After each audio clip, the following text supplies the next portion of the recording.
भाई रोहिणी आयोग की रिपोर्ट सामने लाएंगे धनंजय गिरि जी, बताइए 2017 में बनाया था आपने, आधार है, रिपोर्ट आ चुकी है, अगर वो सही नहीं है। सवाल के जवाब दे दें।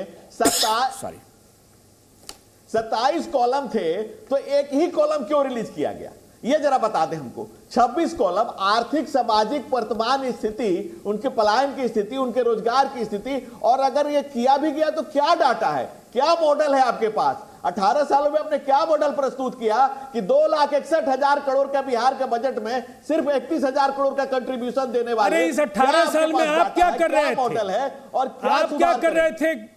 नहीं, आप इन 18 वर्षों में नीतीश कुमार जी के साथ आपके एक मुख्यमंत्री लंबे समय तक रहे, उसके 2 मुख्यमंत्री रहे, आप क्या कर रहे थे बिहार में? खेलते खेलते गोदावरी के बहाव की तैयारी आ गई तो एक नया बेताल खड़ा किया। कर रहे थे बिहार में? दंगे कराने की कोशिश पैदा नहीं होगा, इस बेताल से सत्ता नहीं आएगी, इस बेताबी और इस बेताली सत्ता नहीं आएगी। ज्योतिराव फूले को दिखा दीजिए रिपोर्ट का। धनंजय गिरि जी, मेरा एक सीधा सवाल, एक मिनट, आप राजीव रंजन पर आरोप लगा सकते हैं, मैं भी उनसे 4 सवाल पूछता हूं, पर आप बताइए 18 साल में आप कितने साल साथ थे नीतीश कुमार के, और आपने क्या किया? अगर बिहार की दुर्दशा है तो बताइए आपने क्या किया? सवाल का जवाब दीजिएगा धनंजय गिरि जी, आपने क्या किया? कोई जवाब नहीं है। दीपक जी मैं सुन नहीं पाया। नहीं, मेरा बड़ा सीधा सवाल है, 18 साल में ज्यादातर टाइम तो आप साथ में थे इनके, नीतीश कुमार जी के। आप नीतीश कुमार जी के साथ रहे, आपके छोटे मोदी सुशील मोदी जी उप मुख्यमंत्री थे, वित्त मंत्री थे, मुझे बताइए आपने क्या किया जो बिहार की दुर्दशा है? बहुत कम टाइम में लालू जी के साथ रहे। 18 साल के पीछे अगर 15 साल में आप जाते हैं तो बिहार जंगल राज से त्रस्त था। शाम को सड़कों पर लोग नहीं निकल सकते थे, ठाई ठाई की आवाज होती थी, अपहरण बिहार में उद्योग होता था। जब कुर्सी पर बैठा हुआ निजाम जेल गया जरा घोटाले में, ये दुनिया के इतिहास में पहली बार हुआ, तब उस जंगल राज के खिलाफ आवाज उठाने में हमने काम किया। नीतीश कुमार जी ने खुद प्रयास किया कि वो आगे बढ़े और हम लोगों ने जंगल राज मिटाने के लिए प्राणों की वर्तिका बनाई, लेकिन नीतीश कुमार निज सत्ता के लोभ में, निज सत्ता की लालच में आज गोदावरी कुमार बन गए और उसी जंगल राज की गोद में वापस जाकर बैठ गए। हमने त्याग तपस्या अर्पण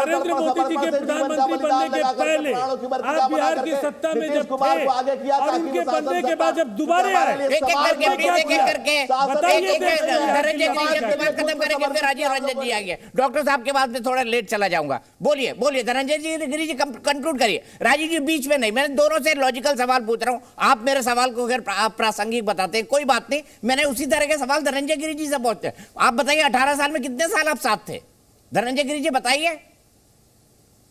देखिए बिल्कुल मैं बता रहा हूं कि वो बिहार के हालात ऐसे थे कि बेरंग बेनूर बिहार था, बिहार से लगातार पलायन हो रहा था, गोलियों की गड़गड़ाहट थी, जंगल राज का राज था। हाईकोर्ट ने कहा था इट सीम्स इट्स अ जंगल राज इन बिहार। और जो कुर्सी पर बैठा हुआ व्यक्ति, दुनिया के इतिहास में पहली बार कुर्सी पर बैठा हुआ व्यक्ति राजकोषीय घोटाले में जेल गया था, और एक सो कॉल्ड जाति के कंधे छिल गए पालकी ढोते धोते। यादव पालकी ढोए और लालू के बच्चे महलों में सोए। आज नौकरी के नाम पर उन लोगों ने सामाजिक न्याय जपना और सबका माल अपना, ऐसे तरह के माहौल में लालू यादव का उस क्रांता उस खिलाफ में, उस जंगल राज के खिलाफ में भारतीय जनता पार्टी कार्यकर्ताओं ने प्राणों की वर्तिका बनाकर निज को समर्पित करके खुद को होम करके बिहार को बचाने के लिए हम लोगों ने जान की बाजी लगाई। नीतीश कुमार ने भी स्तुति प्रयास किया, मैं सराहना करता उस वक्त की, लेकिन राजनीति के लालच में नीतीश कुमार निज महत्वाकांक्षा की आकांक्षा में नीतीश कुमार उस जंगल राज की गोद में जब वापस बैठ गए, दोबारा बैठ गए, बिहार पूछता है कि नीतीश कुमार आपने ऐसा क्यों किया? नीतीश कुमार गोदावरी कुमार क्यों हो गए गोद बदलते बदलते? नीतीश जी के पास कोई जवाब नहीं है इसका।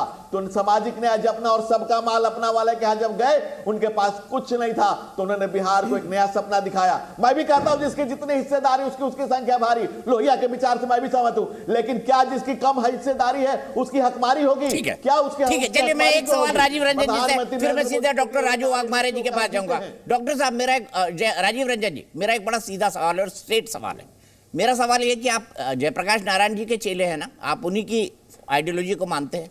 आपकी आवाज साफ नहीं आ रही है। नहीं, मैं कह रहा हूं आप लोग जयप्रकाश नारायण की अगुवाई है ना, उसी से तो नीतीश कुमार जी भी निकले, उसी से आप निकले, जेपी आंदोलन से।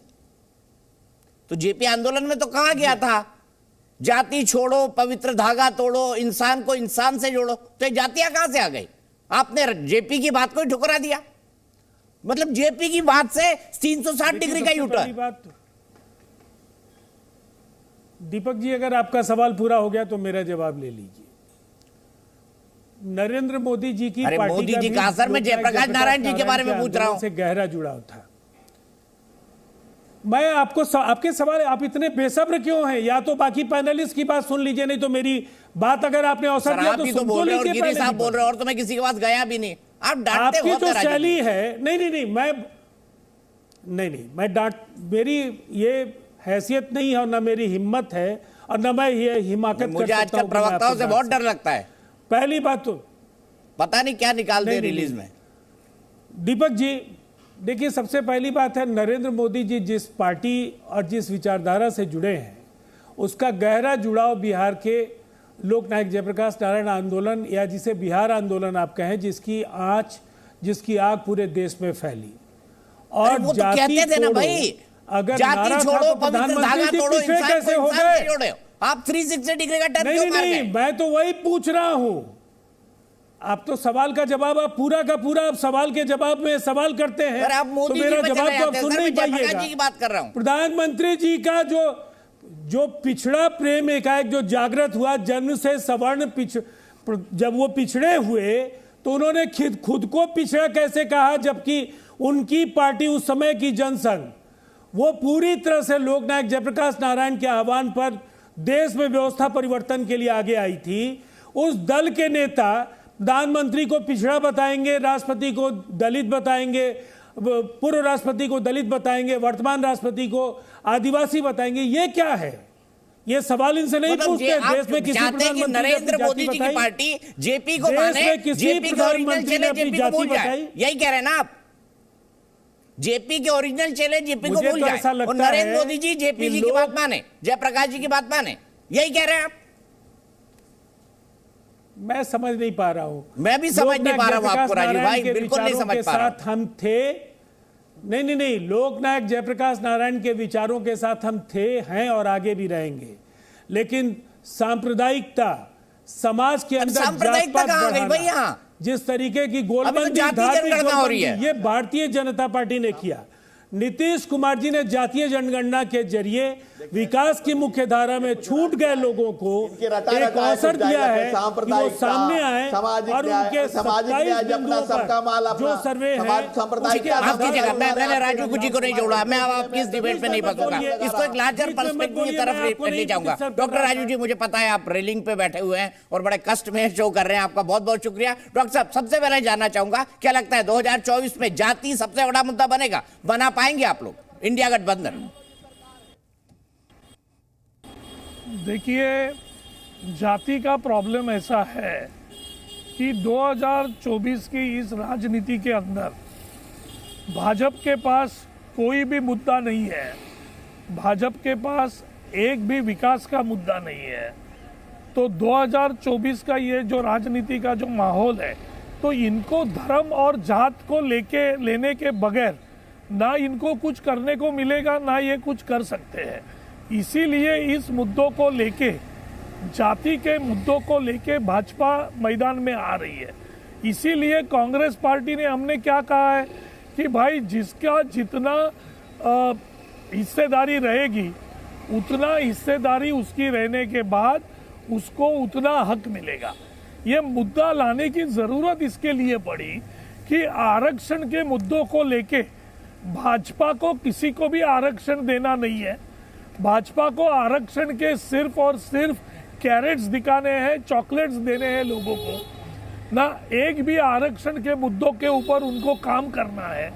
इसीलिए हम आम तौर पे खुला दिल से हम आ गए कि भाई ये जनगणना करनी है, ये आरक्षण हर जाति की कीजिए, जिसकी जितनी हिस्सेदारी रहेगी उसको उतनी भागीदारी मिलेगी, क्योंकि यही मुद्दों को लेके आएंगे। इन्होंने विकास तो किया नहीं है, इन्होंने डेवलपमेंट का मुद्दा इनके पास है नहीं।